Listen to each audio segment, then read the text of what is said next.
I found myself doom scrolling. And then I found myself getting teary-eyed, and I thought, girl, we ain't got time for all that. Pull it together, man. You got things to do. And so I thought I would step away from all of that for just a moment. And if you will indulge me, I want to read you something. I wrote it 16 years ago, and it was published anonymously. And last night I read it when I was at IUSB, Indiana University of South Bend. It's very short, so just bear with me. Let's just take a moment when we're not doom scrolling, and let's just be together for a second. All right.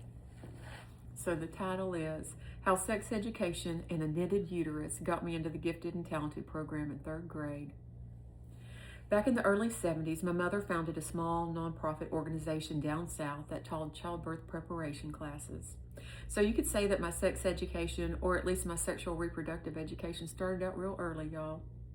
By the time I was 4, all my baby dolls had hand-knitted uteruses from which they were birthed Monday through Thursday nights and Sunday afternoons. I got dibs on my baby dolls and their uteruses during the day, and my mom got them at night when she used them as props in her childbirthing classes. I love that all my baby dolls had their own protective uteruses.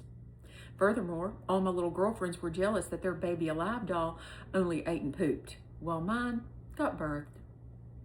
They often went home asking their moms for a uterus for their baby dolls, and this usually led to a phone call whereby my mama had a lot of explaining to do. And on occasion, it would lead to a secondary phone call to Gran to start knitting. Gran, my mother's mother, knitted those uteruses. She was in her 70s at that time and a genuine, true blue, old school Southern belle. She was the grand poobah of the DAR and the Colonial Dames and every other organization for genteel women back in the day. Gran often took her basket and knitting with her to meetings. I suspect she took some enjoyment in the raised eyebrows and the gasps that her partially knitted uteruses elicited when her little old blue-haired lady friends realized she was not knitting a sweater. She always did like to create a stir. Gran was also very fashion conscious, and in particular always wanted things to look right. She went to great lengths to pick out the perfectly colored yarn when it came time to knit a uterus. Even though she no more knew the color of a uterus than she knew why any self-respecting Southern woman would choose to wear white shoes after Labor Day. But her lack of knowledge didn't keep her imagination from working, and after a couple of anatomy classes, I have to say that in hindsight, I know that Gran did a damn good job in her choice of colors, but I digress. So how did my sex education get me into the Gifted and Talented program? Well, when I was in 3rd grade, a bunch of people came to my elementary school to test a bunch of kids. And for some reason, I got selected. I was led to an empty classroom for a series of tests, and after several rounds of what seemed like never-ending questions, the lady pointed to the red balloon she had tied to the back of her chair, and she said in her very stern adult voice, "What does this balloon remind you of?" And I said, "A uterus." I remember her staring at me dumbfounded. Her expression resembled the look on my girlfriend's mother's faces when I showed up at their houses for a sleepover with my pajamas, a baby doll, and a knitted uterus.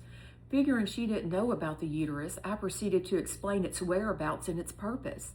Later that day, I was sent home with a note pinned to my shirt saying that I would immediately be placed in the Gifted and Talented program. Now, I realize that sex education is about more than just the reproductive systems of men and women, but our anatomy is the foundation on which all sex education, comprehensive or abstinence only, should be taught.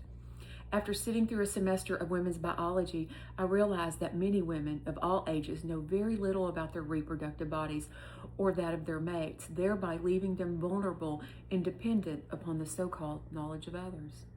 Nowadays, I often hear people say that sex education just makes girls promiscuous, and it makes me think back to my early introduction to sex education, and I wonder if they're really just worried that it will make girls smart.